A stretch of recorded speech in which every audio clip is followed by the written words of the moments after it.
All right, guys, I've got a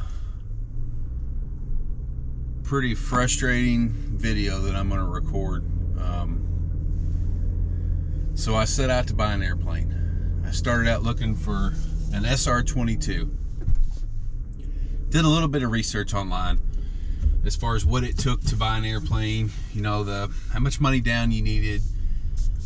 I made sure that I had the right credit, income, all that stuff checked out, or so I thought. So then I traveled down the path of being able to utilize the bonus depreciation that's available for some tax savings for, you know, the business that I'm in. And everything looked like it was going to work out well. Well, it didn't. Just some things kind of sidelined me that I didn't know, and I was hoping to be making this video in the plane that I just bought, November 329 Delta Alpha. I'll put a picture of it up here. My deal fell apart completely today, and the thing's going back on the market, and somebody's getting an amazing airplane. I was so excited, but I started down the path of an SR-22, maybe even an SR-22T. I wanted a Generation 6, and the 22s were just a little out of my range or my comfort zone for being my first aircraft. But long story short, they were all out of my range / comfort zone, come to find out. So Tuesday, December 5th, I get all the way to the end, and the loan's approved. I had to set up LLCs for an aviation company, a holding company, so all the tax laws made sense. And you know, that's over and above searching for the aircraft, negotiating the price, all that kind of stuff, and then getting pre-approved on the loan. All that stuff fell into place, and then at the last minute I was told that the lender wouldn't accept how I wanted to title the plane. It had to be titled a certain way to follow the tax laws, and they weren't okay with it.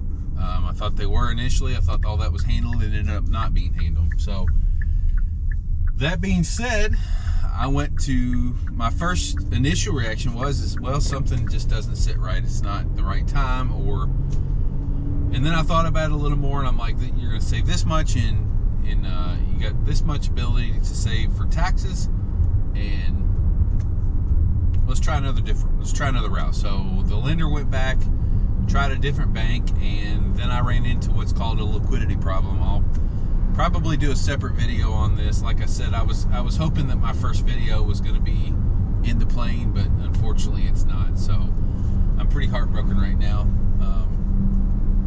But it is what it is. You know, everything happens for a reason. We don't always understand what those reasons are. I do believe that, but it's still pretty frustrating. So after I ran into the liquidity problem, and liquidity means that they didn't think I had enough money over and above my down payment to afford the airplane. Long story short, they wanted the 15% down, and I had obviously the down payment, a significant amount of money over and above the down payment, but this lender wanted almost 2 years of plane payments, insurance, maintenance, what ifs. I mean, it was a hefty sum. So that fell apart. So I was about to give up hope, and I was talking to a buddy of mine who's a Southwest pilot, and he said, hang on a second.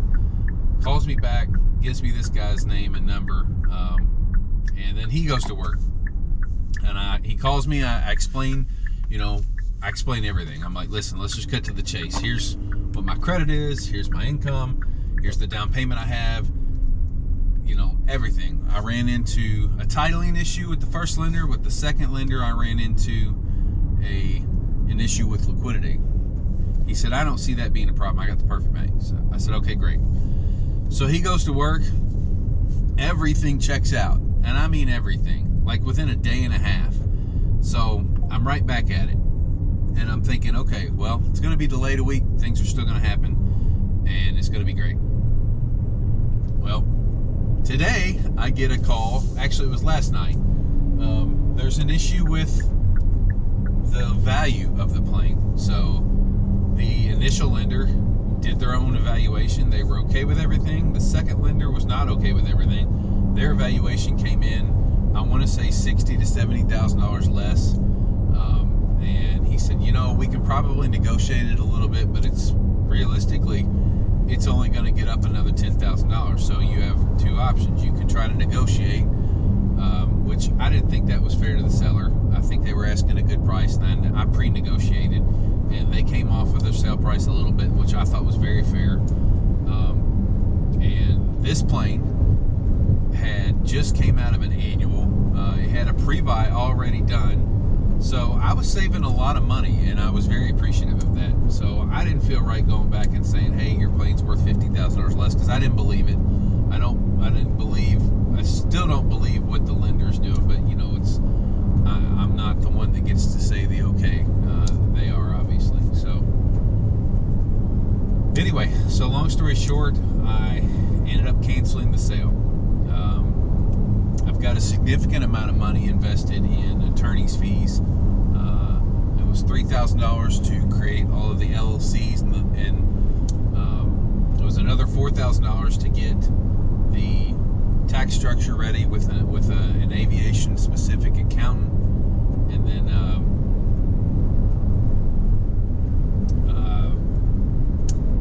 there's not much else to say. It was supposed to be a very happy week for me. I was going to realize a lifelong dream, and it's going to have to wait. I know it'll still happen. I'm not worried about it. I've got a significant amount of money invested in cameras too. So I am going to start making videos. I'm not sending the cameras back. I'm keeping those things. I'm going to keep flying out of the flight school, which Birmingham Flight Center, located in Birmingham, Alabama. They have a 2021 Cirrus SR20, so I'm very familiar with the plane I was buying. I've been flying one for this year. I think I put 50, 60 hours in it. They also have an SR22T, which I need to finish up my instrument rating and get another 150 hours before I'm cleared to fly that. I do have quite a few hours in that, but I've not been flying that plane as much because I can't solo in it. But my goal for the rest of this year and through June is to put the amount of hours that I need to get signed off with insurance so I can have access to the 22T as well. And next year I will circle back around this time and set everything up the way it should have been set up already. And I'll make it happen next year. So we're gonna have to delay a year. There's some reason that this deal's not happening. I don't know what it is, but I'm gonna respect it and move on with life.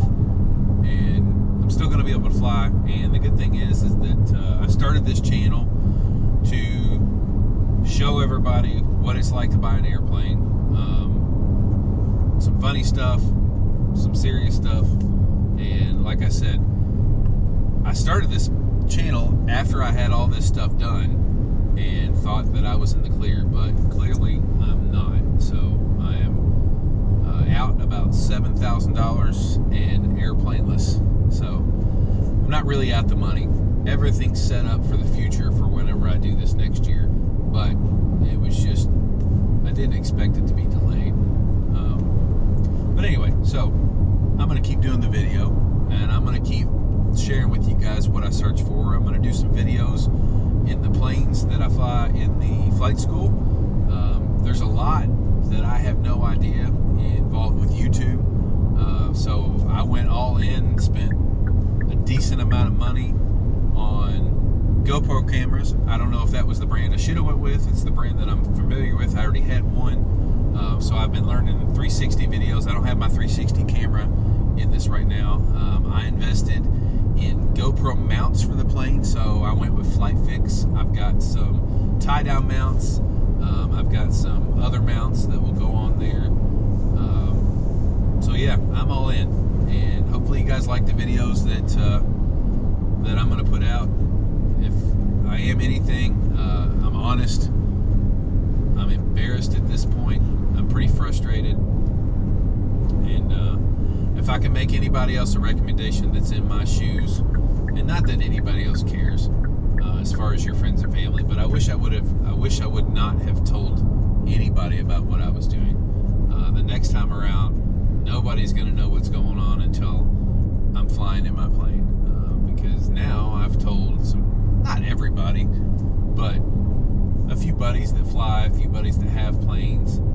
You know, I was all pumped. I showed them some pictures, and they were like, man, I can't wait to see it. Can't wait to fly with you. And now I'm just going to kind of let it fizzle out. But I know that the next conversation that I have with these guys is they're going to be like, hey, man, where's your plane? I'm like, well, it didn't happen, and here's why. But you know what? This has been a good learning experience. And like I said, I'm going to start these videos. I'm going to get good at the videos. And then I'm going to plan for the liquidity issues. I'm going to plan for every hang-up that I had this time. I'm going to plan for, and I'm going to overcome. Now, the good thing about this is that I didn't initially set out to buy an SR20. I set out to buy an SR22 Generation 6, and that didn't happen. What almost happened is I almost bought an SR20 Generation 6, which I was beyond blessed and excited and perfectly fine with. But something is telling me that shouldn't happen. So my plan is now to move full forward with an SR22. That's the plane I wanted. That's the plane I'm going after. I know now that I'll just save up. I don't want to finance any more than I was financing now, so I'll just save up the additional cash that it takes to go into an SR22. Make sure I have the reserves and the liquidity for what any lender would ask for, and then hit it again next year, maybe early 2025. We'll see when that happens, but that's the goal, and I've already got a good amount of savings saved up. That stuff's going in an account. I'm not touching it, and I'm just going to add to it for next time. So a little bit of an embarrassing video for me, but guys, I just wanted to share that. You know, if you follow my channel, one thing you will see is I'm not fake. I'm pretty real. I'm not going to sugarcoat it. I'm going to tell you exactly how it is. And this sucks. This really sucks. But I'm going to start doing some pretty cool aviation videos. Hopefully you like them. And when I'm talking about stuff with regard to what it takes to buy a plane, I'll make a video. I am going to do one on liquidity. I'm going to do one on, you know, what it takes to finance. You know, why the thing fell through. With regard to the valuation, what happened there, I will have some videos. One big hang-up that I had while I was trying to buy this plane was I couldn't find a place to hangar it. So I've actually got a pretty cool video of when I finally found a hangar. It wasn't the perfect hangar that I thought, but now that I had that hangar, I was pretty excited about it. And so when this happens the next time, the first thing I'm going to shop for is a hangar, and I'm going to go ahead and lock that hangar down, because I couldn't find a hangar in Birmingham, Alabama. I couldn't find a hangar in Gadsden, where one of my stores are. I couldn't find a hangar in any of the local airports around Birmingham, but I found one in Anniston, Alabama, Anniston Aviation. So if you're ever in Anniston, Alabama, it's halfway in between Birmingham and Atlanta on I-20. It's a nice little town. It's right outside of Oxford, Alabama, a gorgeous town. I actually used to live there. I live in Trussville, Alabama now. But stop in there, and ask for Scott at Anniston Aviation. He's a great guy, very helpful. And the minute I lock it down on the next time, I'm going right back to Scott and seeing if he still has the hangar space together, and that's where I'm going. All right, guys. Again, I guess this technically isn't my first video. It's my second video. I'm going to do a lot of my videos in the car unless I'm in the plane. I don't know why I'm still not. My wife kind of makes fun of me here at this point for wanting to get on YouTube and do these videos. So I don't know that I'm that comfortable to sit in my office. Once I get a little bit of a following, then maybe that'll change. So we'll see if I can edit this thing. I've got my little voice recorder. Of course, the GoPro records voice. I'm trying to figure out which way's better. And yeah, we'll see. But anyway, guys, thanks for listening. And anybody else looking for a plane, good luck to you. I hope it works out better for you the first time around than it did for me. But like I said, I'll be back. I'm not getting discouraged. It is what it is. It wasn't meant to be this time, but it's going to happen. So thanks for tuning in, and we'll see you next time. Stay safe.